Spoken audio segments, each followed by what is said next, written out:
All right, everybody, welcome back to Ox Talks. It is Sunday, March 17th, 2024, St. Patrick's Day today. I thought it would be a good time to come up to my range and get some trigger time today. I was helping my mom earlier this morning with some stuff, and she was telling me a story about a friend of a friend that was robbed the other day. Several people followed her home, elderly lady. She had jewelry on, a nice watch on. She wasn't paying attention to her surroundings. And these people followed her home when she pulled in her driveway and got out of her car. They assaulted her. They at gunpoint and took all of her jewelry, a very expensive watch, all the things that she had, her purse and everything. So she was, thank goodness, not harmed. But this is this is in my local community. So this was not even in a big city. I'm going to share with you a story today that Mike Snyder posted this morning on Zero Hedge. I've been following him for a lot of years.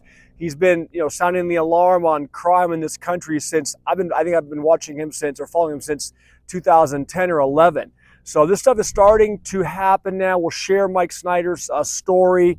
But I wanted to start by just saying, the thought crossed my mind. Let's go up to the range today. Let's, continue being proficient with these tools. They do not operate themselves. They cannot become proficient on their own. They are not a magic talisman where just because you have it, it's going to be effective. You have to be doing this kind of stuff. And I want to talk. I'm not a firearms instructor.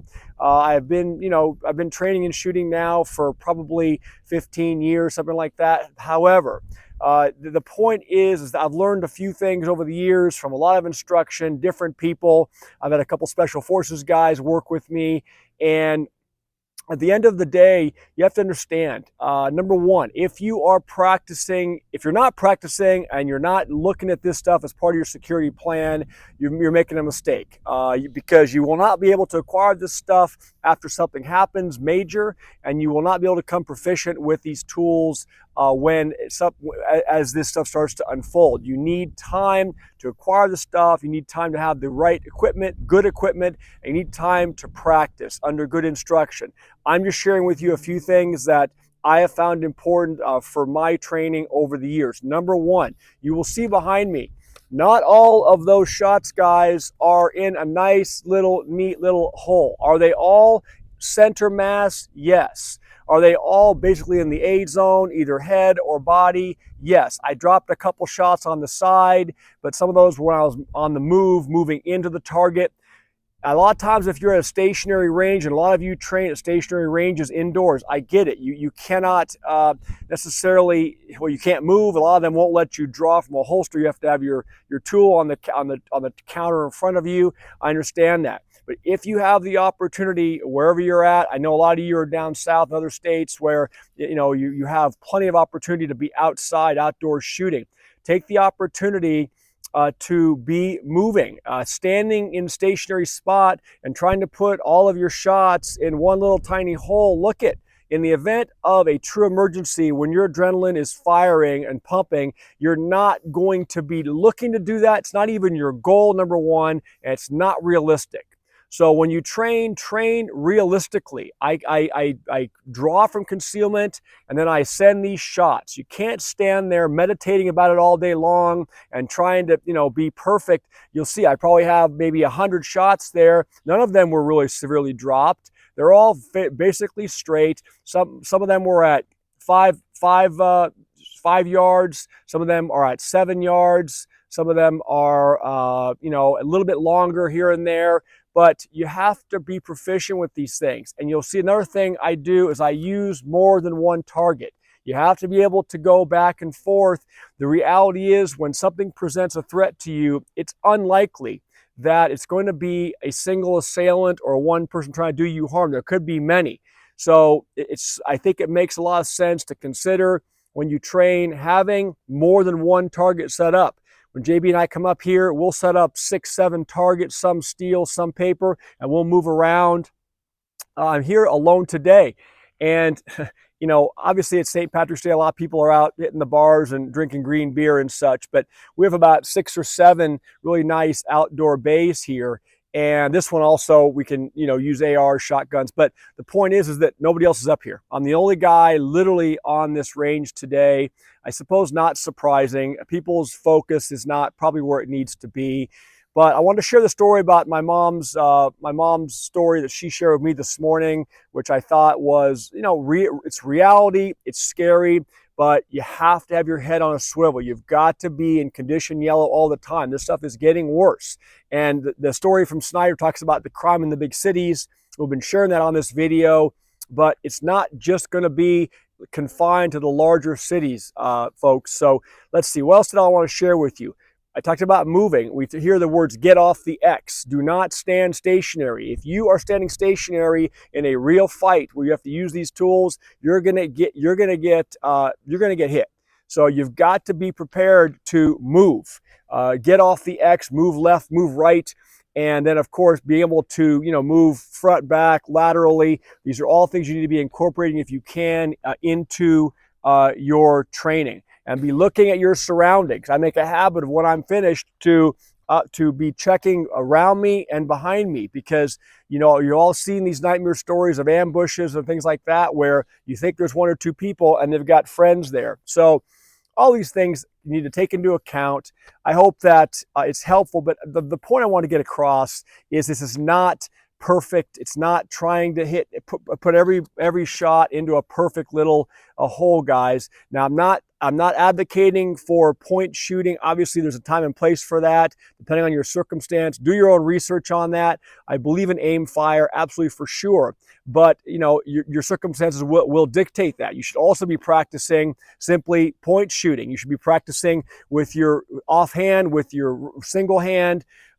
These are all very important things from my perspective. So I have the opportunity today, a couple hours, to get up here and do this. And excuse me, there's a fly written around here. Wanted to share it with you. Couple other things in relation to that. If you are carrying, and look, I'm a lawyer. I understand how litigious our society is, and it is very litigious.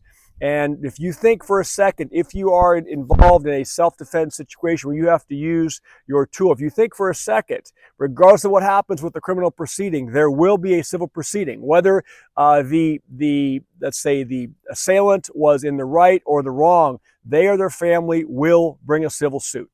And look, I don't get any money from these guys. I'm not selling anything. I don't have any links down below, but you have to, and from my perspective, consider having insurance, carry insurance. Just like life insurance, I've talked about it before. I believe in it, I have it. Disability insurance, I believe in it, I have it. It's just like medical insurance and home insurance, house insurance for your protect against a fire for your house and damage.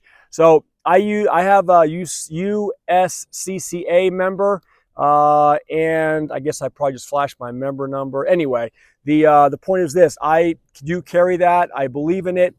They provide counsel right away if something happens. They give you directions what to do. I would suggest all of you do your research. If you are carrying a tool, think about having some insurance in place. Next thing I want to discuss, for example, I'm up here today alone. I've heard stories of even people at this range. There's a discharge, either drawing or holstering. So your shirt gets caught in there, and around discharges, a couple of guys have been shot up at this range before. Thank God nobody was seriously injured, but it's happened. So people forget this. If you're going to be doing even practice, even at your range, have a medical kit, guys. Have a couple really good cat tourniquets, and have that quick clot. Have your gauze. Have this stuff at the ready if you need it. Understand how to deploy it and how to use it. Understand how to put a tourniquet on somebody else and how to put a tourniquet on yourself. Understand how to put a tourniquet on yourself if you need to, with one hand. I mean, these are things you've got to think about, not trying to overwhelm you, but I see so many people up here at the range. They come up, they think it's a hobby. There's no medical kit. So if something happens and somebody gets injured, You've got to have some ability to address that. Again, I'm not a doctor. I'm not giving you medical advice either, but it is prudent and it is an absolute necessity. Do some research on, you can get these kits either pre-made. This one I had put together with some assistance of friends of mine who are doctors. And so please take that into consideration. The article I want to share with you today was from Mike Snyder. Now, go look, check it out. It's a Zero Hedge, and this morning it was posted. His take on this was the crime and the chaos. I'll read the article. The article is entitled, "What Will Happen When They Give the Green Light to Millions of Radicals to Cause Widespread Chaos All Over America." And the point behind this was to kind of summarize what's happening with the crime waves in the larger cities. Stories we've talked about before. I'll touch on them again briefly here to keep driving the point home. But the point of his article is that, look, we're in obviously an election or a selection year, and so is this going to be a situation where if something goes as a lot of people don't want it to in November, is that going to set off some chain of violence in this country? And I'm not going to go down that. I wasn't going to address it from his perspective. I'm not saying that it's not a possibility. Go look at his post, his article. It's on Michael Snyder via themostimportantnews.com. I'm sure it's also posted there. But I share on this channel a lot about the unemployment rate that's going to be skyrocketing. We're hearing it, that everyone is sounding the alarms. We know how many corporate layoffs there were last year. We know how it started off in 2024 already, and how it's going to be getting worse. Excuse me, about the overhead plane here. The 1,000 Dollar Tree stores closing. How many jobs are going to be lost when those stores close over the next 6 months, a year to 2 years? That's just one example. We know tech layoffs are accelerating. It's going to get bad with unemployment. We talked about on Friday's show about how this one economist said that construction jobs, we could lose 1 million construction jobs in this country. So what happens if that would come to fruition? And you have 1 million people in that industry obviously unemployed that can't put food on the table for their families. Okay? We know that the illegal immigration crisis is at a breaking point. It's overwhelming the cities, but it's also increasing crime throughout this country. Excuse me, in rural areas, big cities, you name it. It's not just confined to the larger cities. So we all need to be vigilant on this. We all need to be paying attention and doing the best that we can to prepare ourselves, to protect ourselves and our family as this starts to unfold. And the point I wanted to make today is, and I don't think Mike Snyder addressed this per se in the article, but the main point that came to my mind, or the main thought, is as the unemployment rate grows, and you're going to have people on the streets, you're going to have desperate people that can't literally put food on the table for their families. And they're also the same people that have been racking up their credit cards and pulling all the equity out of their homes over the last couple of years, trying to impress their friends. Those are the people that are going to be desperate. And we hear desperate people do desperate things. I titled the video after the well-known statement that Gerald Celente always makes about when the people lose everything, they lose it. I think you're going to see, just from within our country, not even addressing the migrant issue, you're going to see U.S. citizens go to a breaking point. You're going to see more crime, more desperation. And, look, how's it going to impact everybody? It's not just big cities. The layoffs are going to hit the rural communities. Sometimes they'll hit even harder. So what is going to happen with those people? How are they going to literally survive? And look, if it comes down to providing food for their family or letting their family starve, they're going to take action. And look, if you're in the way of that and you are the unfortunate victim of that, you need to be in a situation where, number one, you see it coming, and number two, you're prepared to deal with it.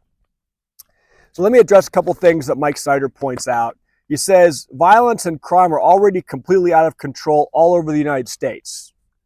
The stage is being set for civil unrest on a scale that we've never seen before, he says. And it certainly isn't going to take much to push our society over the edge. Just look at what's happening in New York City. Crime in the subway system is so bad that the governor of New York has decided to call in the National Guard. I'm sure you've seen some of that in the last couple of weeks. New York government Kathy Hochul is sending in the state National Guard to New York City to keep police curb the crime in the city's subways. 750 members of the National Guard are going to the subways to assist in New York. We have mass transit crime, he says, is also a major problem in Philadelphia, and it's also being suggested that the National Guard should be deployed there as well.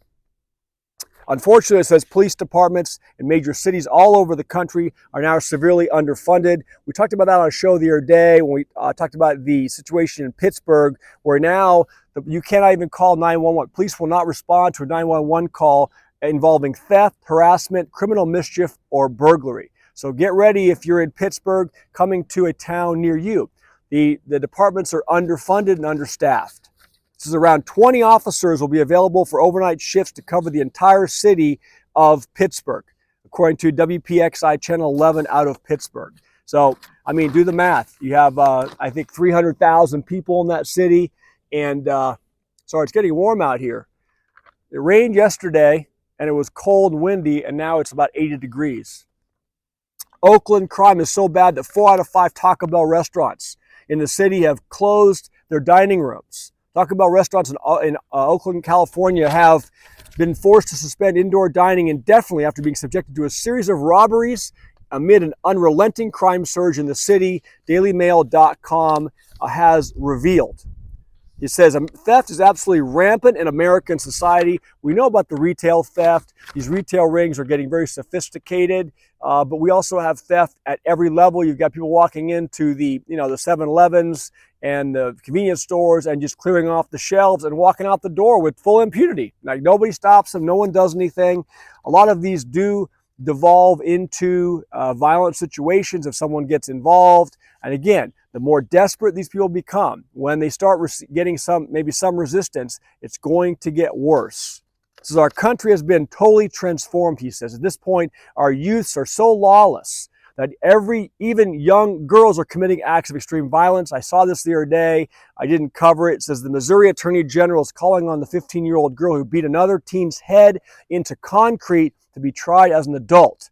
The teenage victim is fighting for life in critical condition after her head was repeatedly smashed into the ground during a brawl near a Missouri high school. So, and then he finishes by saying that earlier today he came across an article about the 50 most violent cities in the world. And the city is based at 300,000 inhabitants and based upon the rate of homicides per 100,000 inhabitants. And there were, out of the 10 cities, the United States, folks, was number 4, out of the 10 countries. The United States was number 4 on the list of the most dangerous cities, in the country, and that was just behind Mexico, Brazil, and Colombia. So we're Mexico, Brazil, Colombia, and guess what? The good old US of A. It says we're already experiencing a crime wave of epic proportions. And he says, I'm extremely concerned about what will happen if things go a certain way with the election. I've been warning about civil unrest. He has been. That would completely and utterly tear this country apart for many years. And I believe we are now right on the brink of seeing that happen. Many of our major cities have reached a point where they are literally on the verge of being ungovernable, and America is becoming a little bit more lawless each and every passing day. So that's the content for today's video. I will leave it there. I did do a workout this morning, full body workout, 60 minutes.